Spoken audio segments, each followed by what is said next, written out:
Right, welcome back. Last time, we went ahead and well,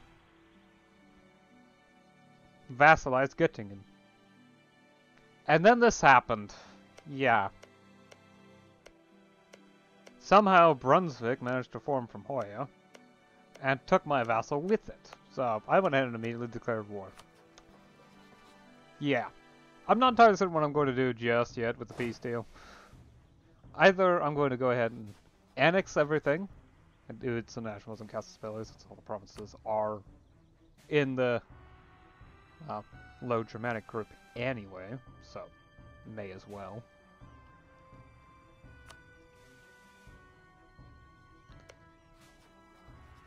I'm not sure if I'm going to annex them or all the provinces directly, or just turn them into a vassal state that I'll use later. They don't seem to have any cores anywhere else, as far as I can tell, so it's not really that useful. Oh well. Oh, we did get something else done too. Managed to remove the final privilege increasing autonomy from the gentry. In exchange, I grant them the maximum service privilege. So that should keep them happy for a while.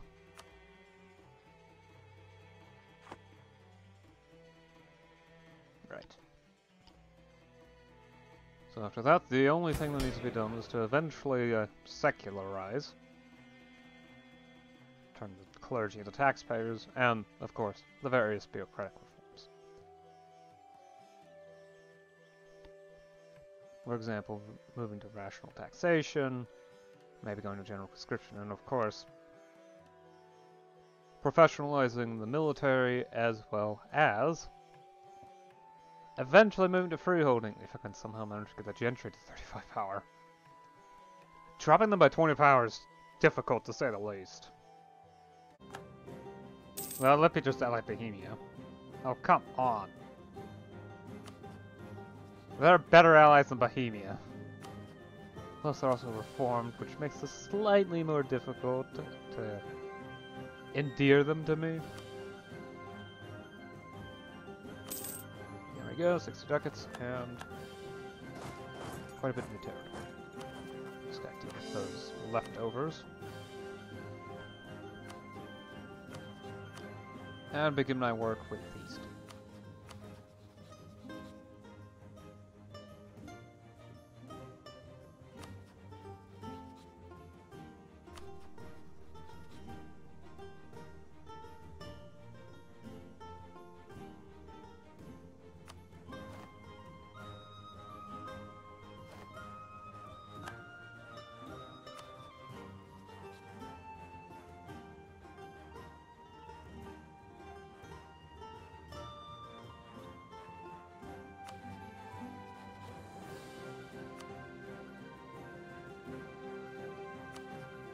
Oh, Lipic.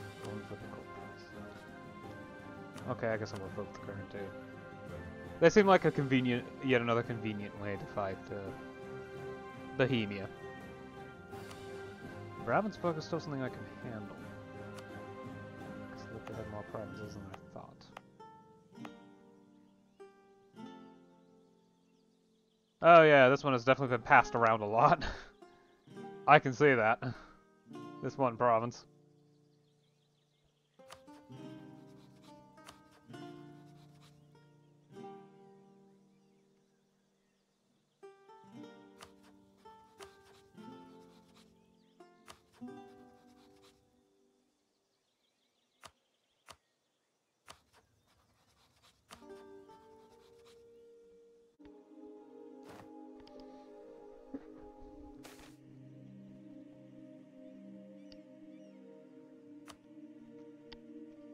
Right. Time to handle tech. Voluntary hospitals, stock exchanges, and firelocks. Voluntary hospitals. Admin efficiency plus 5, stock exchanges, naval force limit plus 5%, trade efficiency plus 5%, settler growth plus 2. Firelocks. Infantry fire plus 1.1, cavalry fire plus 0.1, artillery fire plus 0.5. Ooh, that's a nice buff. Though each buff gets less and less notable, admittedly.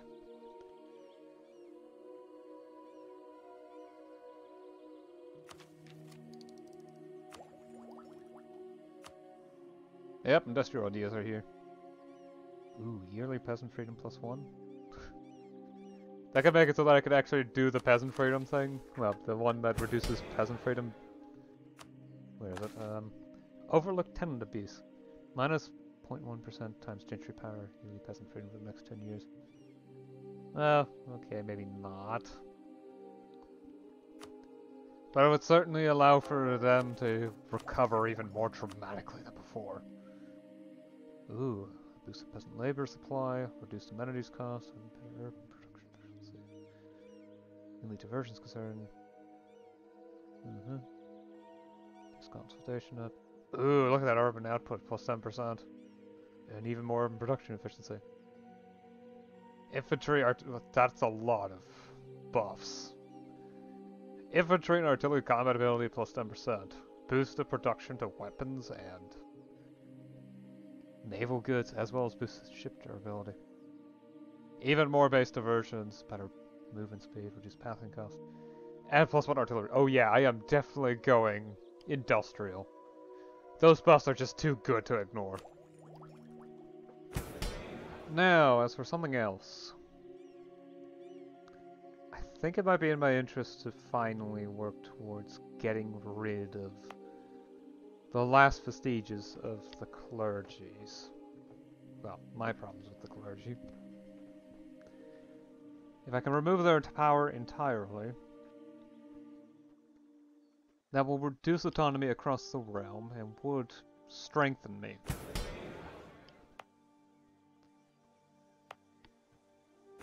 Sure, they might not like it, but, well, it will also reduce the amount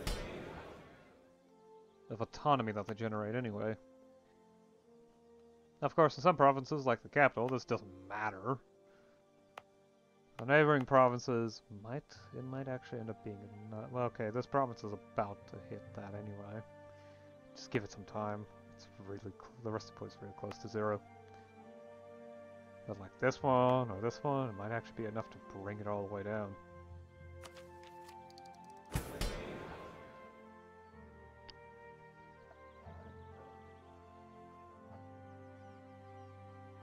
Or of course I could do this.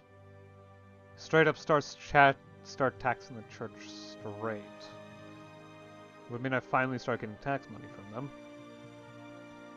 Which will help reduce the amount of wealth that they obtain. I'm not sure if there's a faction with the most money gain. Oh, heck no. It's probably the gentry. Yeah, it's definitely the gentry. I think they have still have a large share of the land. No, they don't. They have a decent amount of property.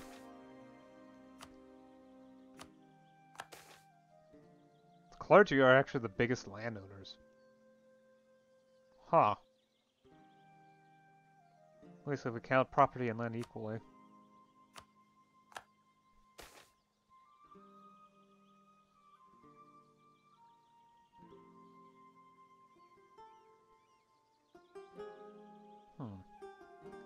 Corruption's going up though.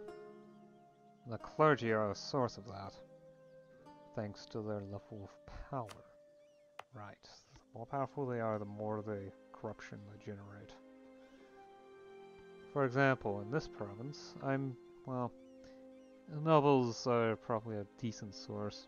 A large source. Clergy are also a big issue. The burghers don't generate anything because they don't exist. Really, the generation is a combination of power and disloyalty. Which is why the nobles, despite the fact that they actually have a bit less than double the power of the clergy, they do have lower loyalty by about 20 points. So they do actually end up generating almost exactly double the... a little more than double the corruption. The clergy here increase the resting point by 2.3%, while the gentry by 4.7%. This level of state corruption, plus state reach,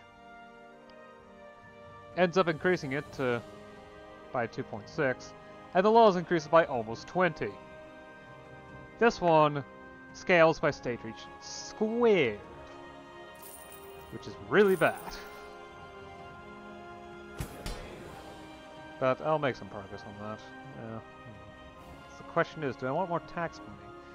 Or do I want to get rid of their ability to generate corruption and autonomy and other things?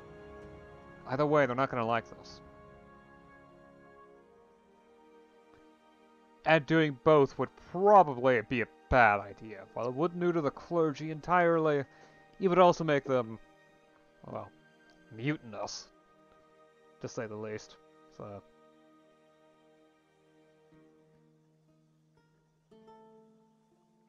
yeah, let's secularize.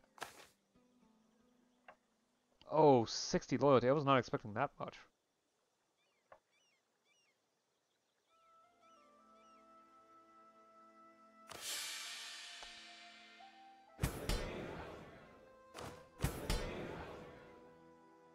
Oh.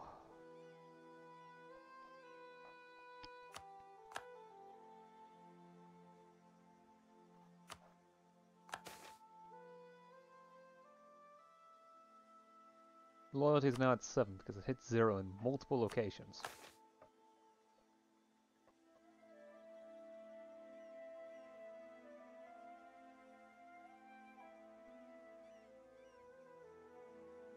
Right, let's donate to the church. I can handle that for a while. Yikes, that was impressive.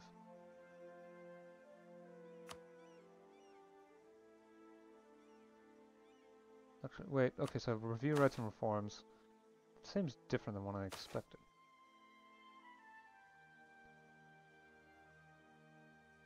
It doesn't actually lower the clergy gravity. It's still plus 15%. Really? I thought it did that. It was supposed to do that. Or just the amount of autonomy that they generate, but also means that they get more power from wealth. So this actually strengthens the church. What? That isn't good. Oh well. I can still fabricate this climb, thankfully. Probably should do that before the spy network dies again.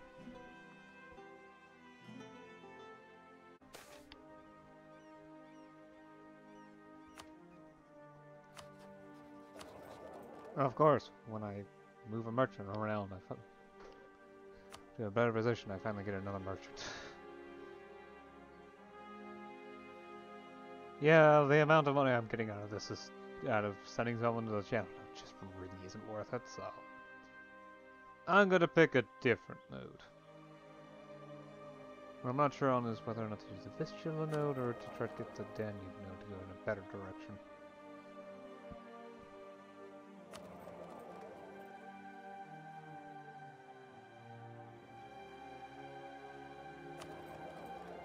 So I want to try to direct trade to areas that flow outwards. Yeah, well, I could try doing this node, but none of these are good. The Rhine node flows to, well, either France, which is not a node I want to deal with, because it only goes to the channel, or the Elbe node. The Elbe node, well, it's the most powerful member is Bohemia, because Bohemia,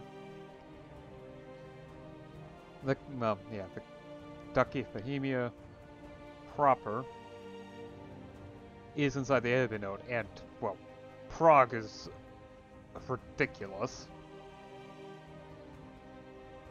And they also have a good bit of stuff over here, too.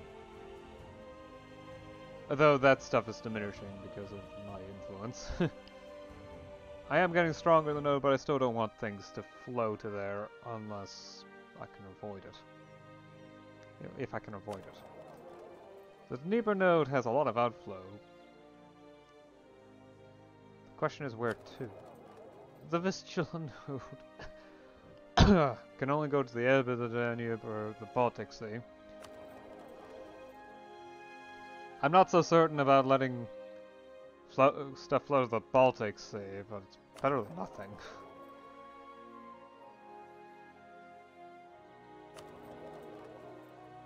I mean, the problem is similar to that with the Elbe node, but more extreme. Because Scandinavia has 36% of the node. So I think it might be smarter to actually change which direction I'm sending this stuff in. Because I've got more control over the Elbe now. Yeah. Yeah, it would be better to send things this way. Not this way. This way. The Danube is not something I want to interfere with too much. Right? Maybe I should. On the other hand, it's all flowing to the Rhine node. I could use moving things in a different direction. I know the sun thinks that way.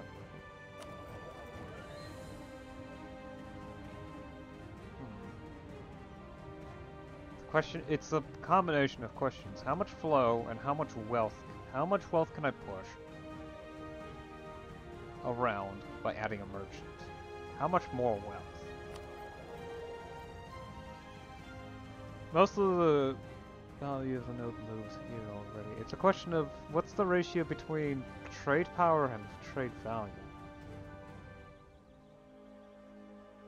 Okay, so the Mongol Empire has about 0.8 with 36 trade power here. Maybe I should look for an easier one. Okay, so 0.2 with 10 trade power. So 1 trade power can get you 0.02 ducats in this node. In this node, see another 10. It's about the same amount, so it doesn't really matter. The question is, how valuable can I make it? And there's the losses involved with differences.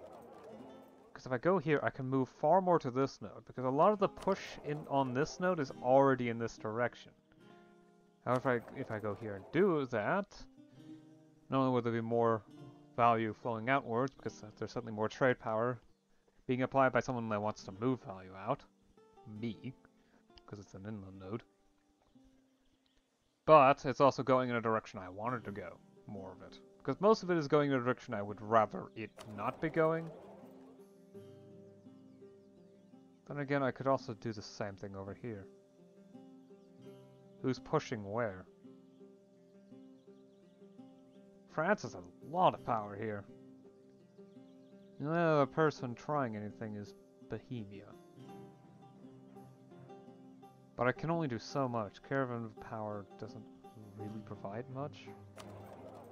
Whereas over here, the amount of spread is a lot more dispersed. There's not that much trade power here. Outside of a lot of people sending merchants here. So a lot of people have an interest in things moving around. There's only 3 collector countries. There are also the 2 most powerful countries in the node, but that doesn't matter. So I think I'll go ahead and transfer trade power here. And I'll make sure it goes in a different direction. Okay. I have to stop the session early, aren't I? Yeah, it's been a while. Okay. Long period about trade power is done, so.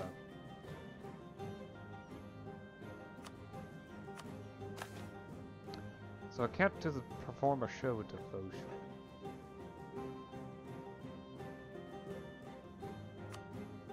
Wait, that buff doesn't expire until 12, doesn't it? Society instability, show devotion. No, 16, okay. And someone's so discontent with it. Right, let's promote the aristocrat faction, right? Yeah. Well, I could promote the bureaucratic faction in order to do some reforms.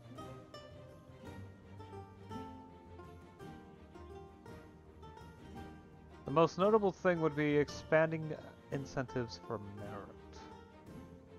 I think that's the only thing I can do.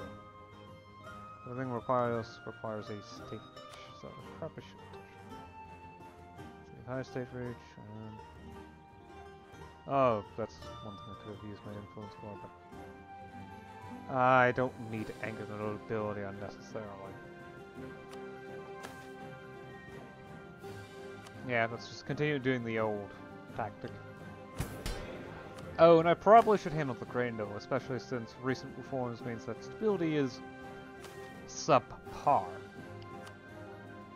I'm not sure if my stat points are increasing or not. Nope, they're reducing. Probably not a good sign. Yeah, I have managed to anger the clergy dramatically by secularizing. Apparently clergy gravity is still maintained, I don't know why. It told me that it would lower, but I guess there's either a bug somewhere, well, something incorrect is in there somewhere. Either it's the text that told me that it was going to reduce, or the fact that it's actually not reduced. I'm not sure which. I was certain it would have lowered it in the past. If I had known, I wouldn't have done that. See, it says plus 15% clergy gravity. And yet, if I were to look inside rights and reforms, go to church authority, it says both of them have plus 15% clergy gravity. Although sovereign has plus 30%, so yeah. It does mean that there's less autonomy. I get less autonomy from the clergy, but they also get more power from wealth. So I think they, well, okay, perhaps not. In fact, it says resting clergy power is minus 1.5%. And I do remember the church aspect being in there, so I think the incorrect thing is actually the statement here about plus 15% clergy gravity. Secularizing actually weakens the clergy anyway. It just doesn't show up on here. Okay, so if it does do that, it would explain why the powers were reducing at a dramatic rate of 1% every 3 years. Which is ridiculously fast. For the slow preponderance of power changes. Because it is extremely slow. Power changes very, very slowly, unlike other resting point things like autonomy or corruption.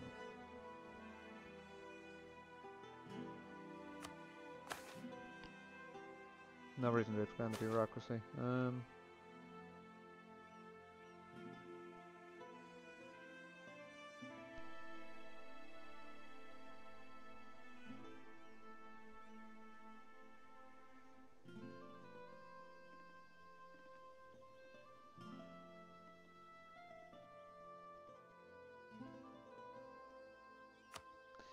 Yeah.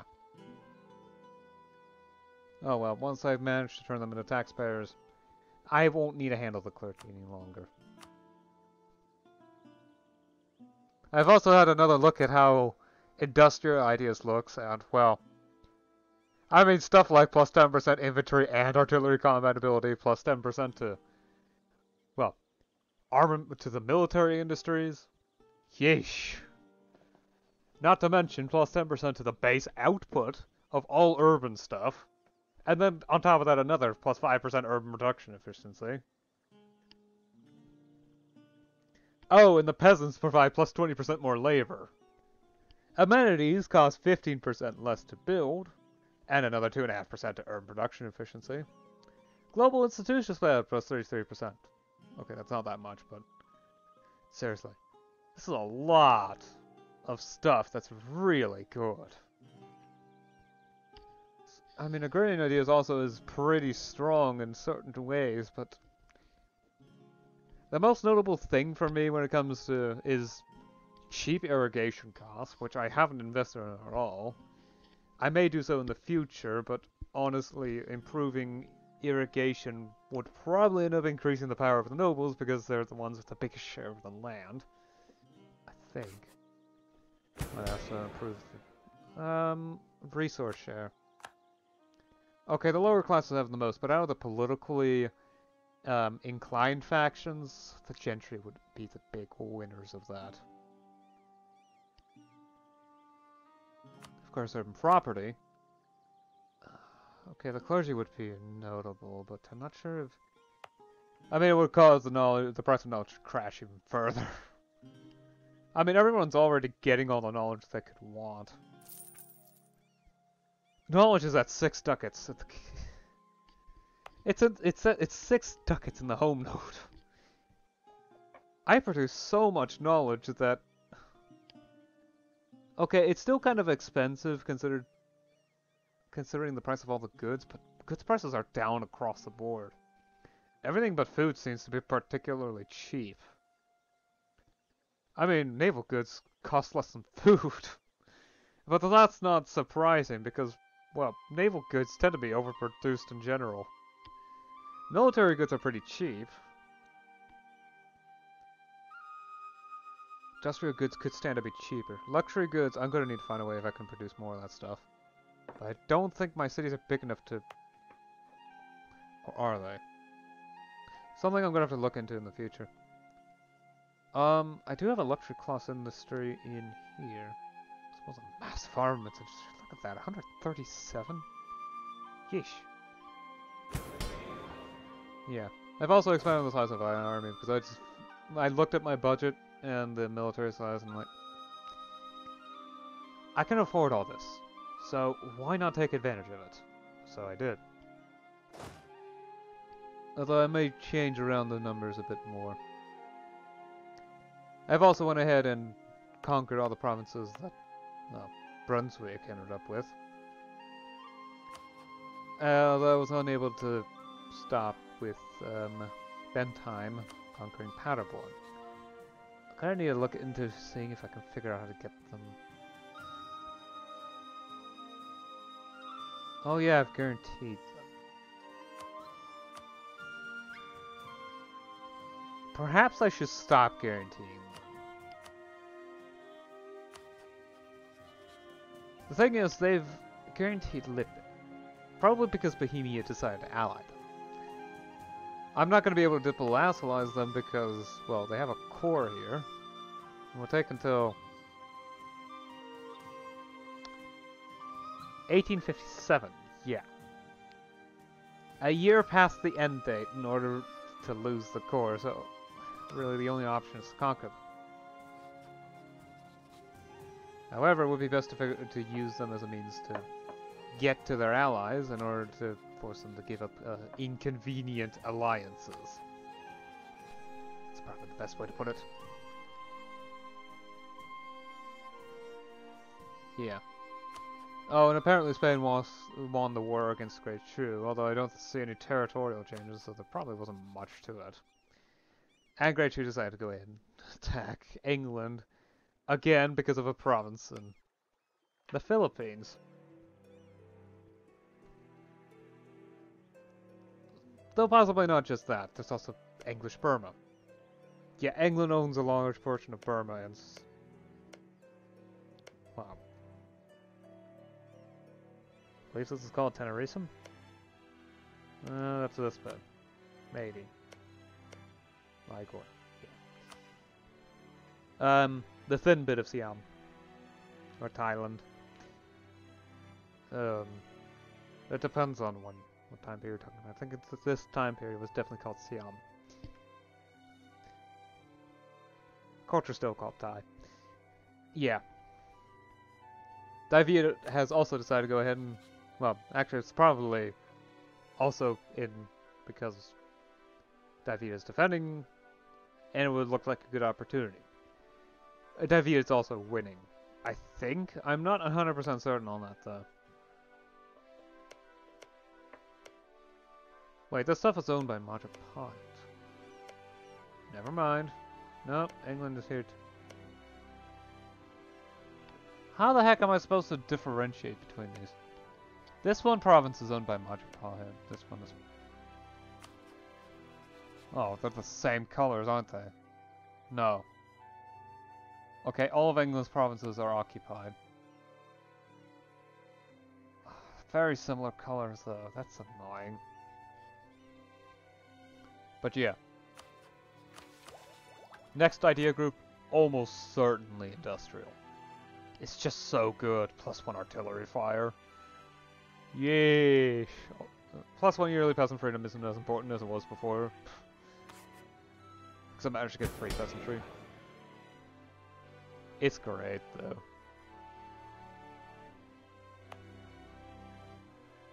At the very least, it might allow for me to ignore issues with, well, tenant abuse. -1%. Actually, I'm not sure if ignoring tenant abuse would actually lower that. I'd rather not test it, though.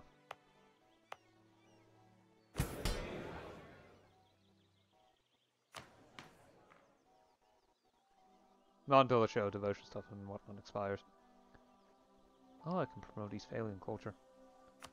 Wow, I think I own practically every bit of Eastphalian culture. No, just 3 provinces out of 5. It's also a question of Hesse eventually.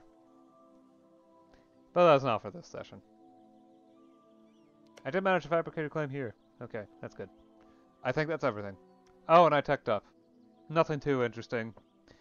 Outside of a new artillery type plus quite a small boost to artillery fire. 0.5. About 10%. Pretty good, but not amazing. Should certainly help in the next war. Oh, and General Dutton, I got a new one that was at 6652. Yeah. Really good.